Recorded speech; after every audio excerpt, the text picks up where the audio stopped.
vision was this. Deep in the desert of Mexico, Spanish soldiers seeking slaves counted 3 white men, mostly naked, and a black man.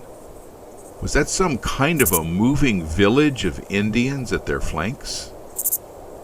Even these slave hunters were speechless, unable to act, frozen in their bewilderment.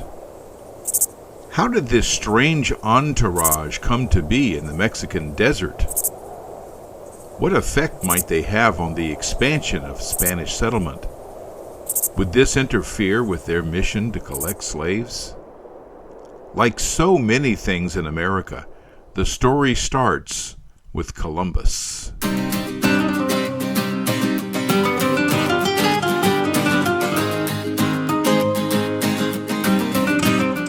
Europeans were changing America, but America was also changing them, at least some of them.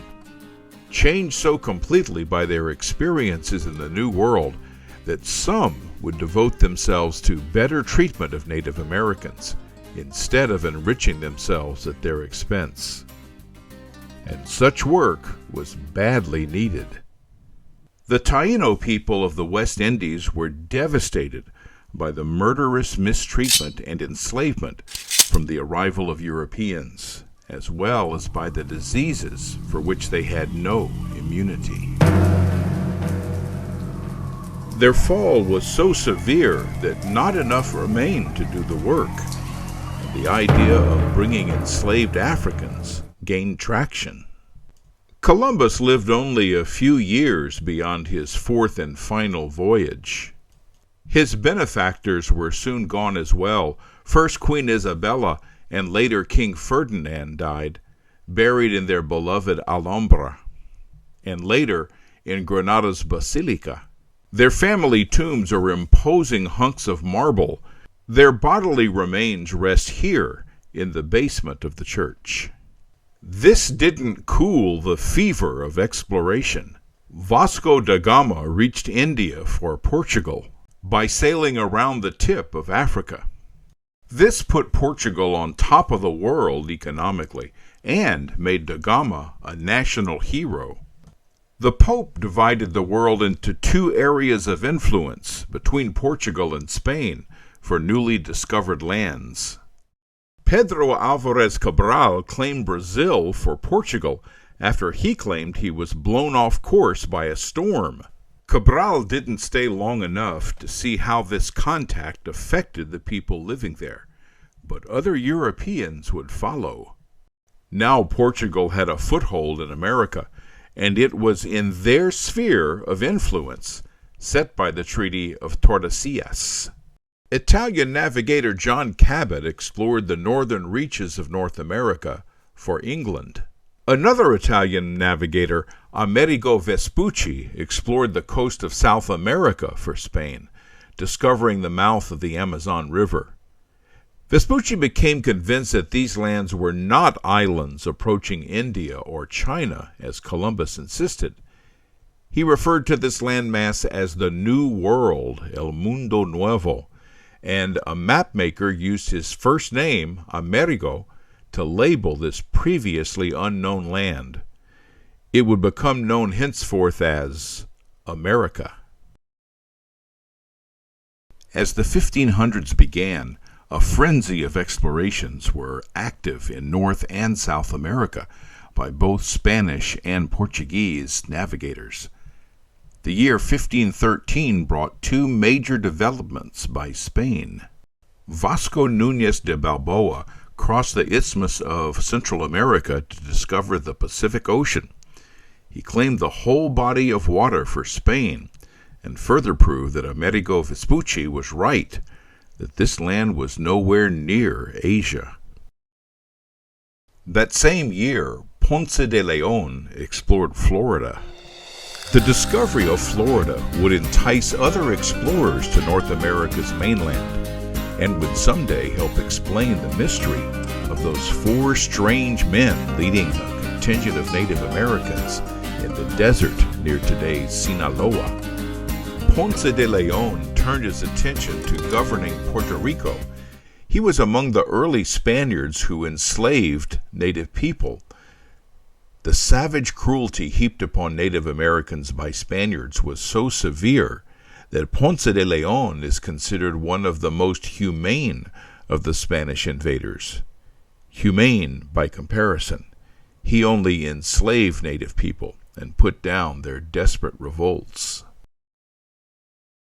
The indigenous people of the West Indies had developed large sea-going vessels, giving them mobility in the Caribbean Sea and the Gulf of Mexico. This helped tie the Taíno together as a people and a culture. It also facilitated trade between the islands. The Mayan people developed a hieroglyphic writing system and produced books recording events of interest and importance. They also recorded their history in stone, producing friezes that recorded major events in impressive cities from Tikal to Palenque. The Maya studied the sky, recording astronomical events, and developed a sophisticated calendar. European sailors used navigation instruments and produced charts, maps, and logs. They also had scribes who would write meticulous records of their activities. One of these was Bartholomew de las Casas. He participated in early explorations and was one of the first to be granted land, along with the right to enslave Americans, by the Spanish king. When it came to the cruel and murderous treatment of Native Americans, he wrote everything down. His journals revealed the wide gap between the royal decrees to treat Native Americans with friendship and love, and the reality of savage abuse that Spaniards heaped on these new royal subjects. The year 1519 saw two events that permanently changed the lives of thousands of indigenous Americans and people as far away as some islands in the Pacific Ocean. The mighty Aztec Empire dominated Mesoamerica in 1519. The Triple Alliance had strong warrior societies that demanded tribute from other city-states. Hereditary leader Montezuma worried when he saw an unknown body in the sky, but his worries deepened when he heard of strangers who came from the east. Imagine the depths of his worry when he received reports of what these strangers did at Cholula. Many of the Aztecs' noble families were murdered by these strangers in the royal city. Montezuma sent gifts to the strangers, hoping they would go away. Instead, they advanced with resentful tribute-paying rivals toward the capital city of Tenochtitlan. The invaders saw a city like nothing they had seen in Spain. It was built on a human-made island connected to the mainland by causeways. It had vibrant markets, as well as a thriving cultural scene. It was clean and colorful, with imposing public buildings.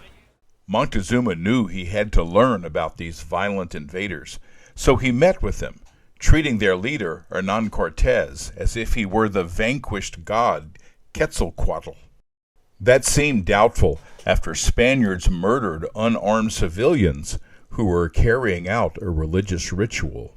After complying with Cortez's demand for gold, Montezuma was killed, maybe by his Spanish captors, or maybe by his own outraged people.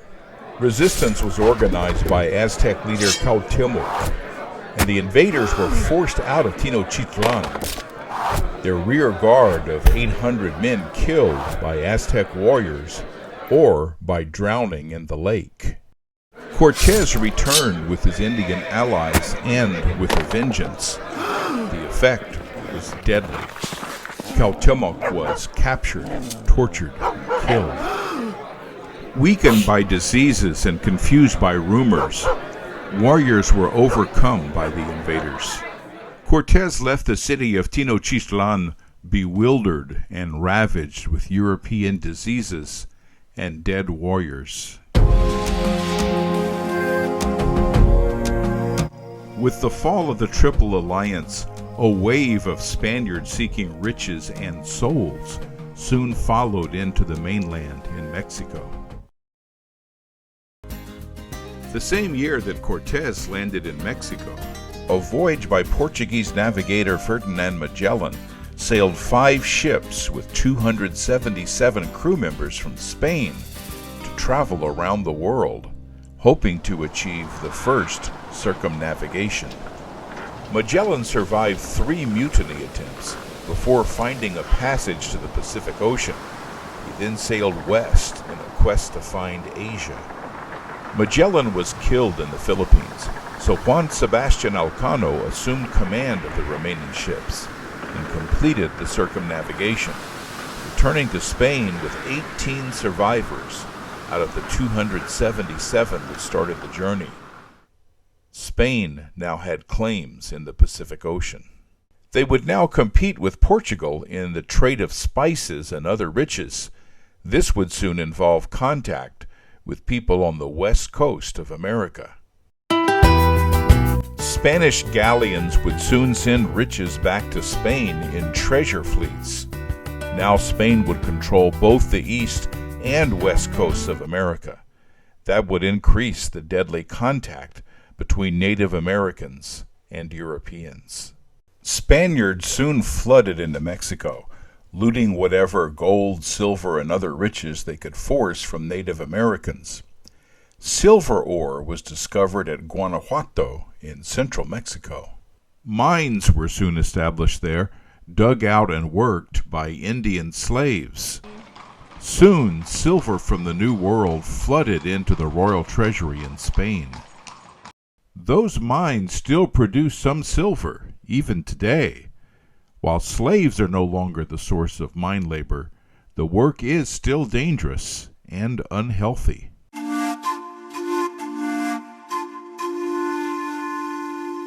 Great fear had spread across the Inca Empire in South America.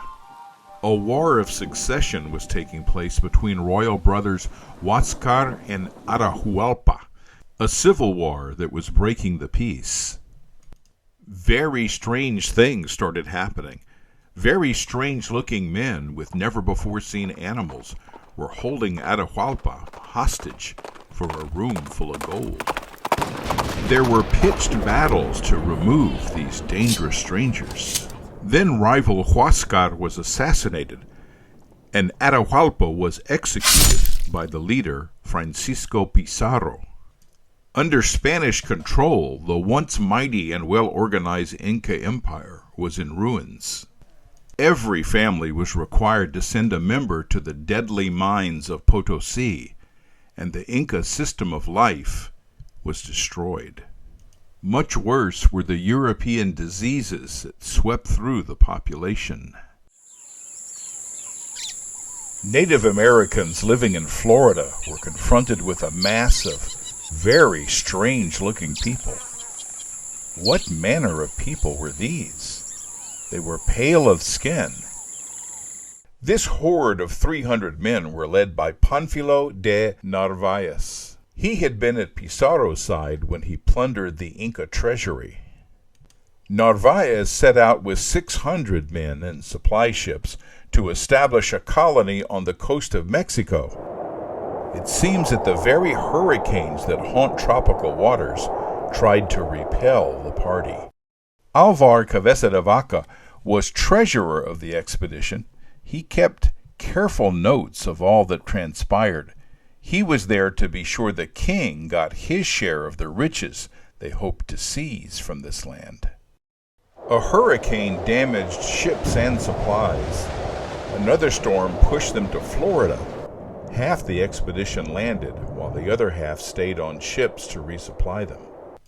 The party immediately contacted the people living near the Gulf Coast, where Tampa Bay is today. Some mound cities still existed from the Mississippian culture. Traditions of hospitality demanded that these strange visitors be offered food. A group of 300 was difficult to feed, and soon they demanded more food than the community could provide. Here we see part of a pattern by Spanish conquistadors like Cortez and Pizarro. Tribal leaders were kidnapped and ransomed, first for food and later for gold. Narvaez was directed north to the Appalachian people near the Florida Panhandle. Word of how Narvaez mistreated his hosts preceded him, and he was not welcome in the land of the Appalachians. The forests and swamps of Florida provided an advantage to the native population, who knew the country well. They were able to kill some of the invaders. Florida natives were as desperate to rid their land of these intruders as the Spaniards were to escape. One leader had seen his mother fed alive to dogs of war by Narvaez. Narvaez had ordered his ships to meet him at a harbor he believed to be too big to miss. There was no such harbor, and there were no ships on the coast to rescue the survivors. In desperation, while fending off attack by Florida natives, they fashioned several boats from the hides of their horses. Native Floridians watched the invaders launch their untested craft into the Gulf of Mexico. The Native Americans were glad to see the strangers go, just as the Spaniards, no doubt, were grateful to be beyond the range of the Indians' weapons. Those who weren't killed in Florida were now mostly adrift in the Gulf of Mexico. The excursion's treasurer was in command of one of the boats. Then the storms came. The flimsy boats were no match for the storm. Parties lost contact with each other. When the storm finally let up, 4 excursion members found themselves alone, adrift in the merciless Gulf of Mexico. Thirst, hunger, and fatigue drove them to the mainland, but their practice of holding hostages resulted in hostility. At other times they were welcomed with assistance and attempts at friendship. Once, when several Spaniards drowned, the people on the coast wept with the survivors. But when half their population died of strange diseases, the Spaniards were forced back into the sea to face its violent storms. Parched with thirst, sunburned and famished, they came ashore near today's Galveston, Texas, into lands controlled by various small tribes. Scattered along the Texas coast, no more than 80 of the 300 had survived. Narvaez did not make it. They were rescued and given food and rest enough to recover from their near-fatal ordeal. Then, in a switch from the prevailing behavior in the New World, they were enslaved by the Indians who had saved them. The expedition treasurer was among the 4 enslaved survivors. He heard of other expedition members being held by nearby tribes and even met some of them, but as the years passed, those stories ended. The ships of the expedition searched the coast of Florida. These searches were all unsuccessful. As time passed, the Narvaez expedition failed to return to New Spain, and they were all believed to be lost. That was almost the case. Alvar Nunez Cabeza de Vaca carried on trade between native groups. When he saw a chance to gather survivors to escape, there were only 3 others remaining. The group of 4 traded with Native Americans as they sought to find New Spain. Some groups were friendly, even guiding them. Using Indian trade routes, they headed south, but then changed course northwestward. When they entered the dry southwest, they found native villages farther apart. It's here that their journey of survival became so much more. Aquella misma noche que llegamos vinieron unos indios a Castillo y dijéronle que estaban muy malos de la cabeza, rogándole que los curase. Y después que los hubo santiguado y encomendado a Dios, en aquel punto los indios dijeron que todo el mal se les había quitado. The survivors earned a reputation as faith healers. They found themselves invited to village after village to heal the afflicted. A pattern emerged when they left one village for another. Most of the people went with them. When they arrived at the new village, people from the previous village would ransack the new village and offer the pillaged goods to the faith healers.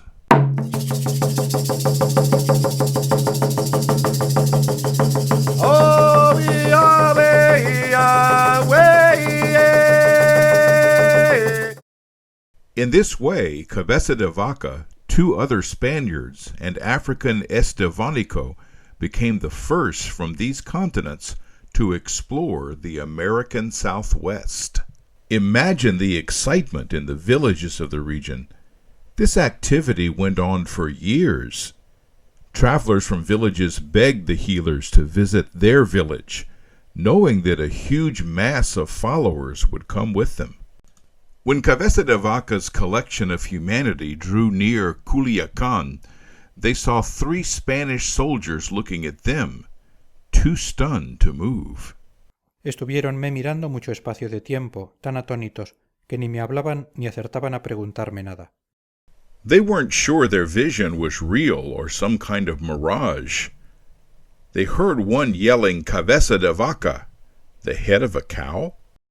As the soldiers moved in, the apparent leader explained who they were, but that expedition was lost 8 years before. The astonished soldiers started looking hard at the Indian followers. They were in western Mexico to capture and enslave Native Americans. Cabeza de Vaca stood here between 2 cultures. His years among America's indigenous people had changed him. He insisted that his Indian companions not be enslaved, and he devoted the rest of his life to advocating for them.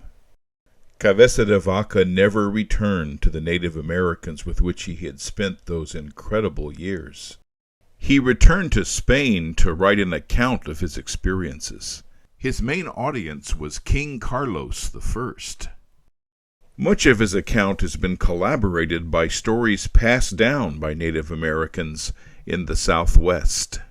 Cabeza de Vaca may have been the first to urge the king to enforce better treatment for America's indigenous population. He would not be the last. We'll learn about that in the next video about Native Americans.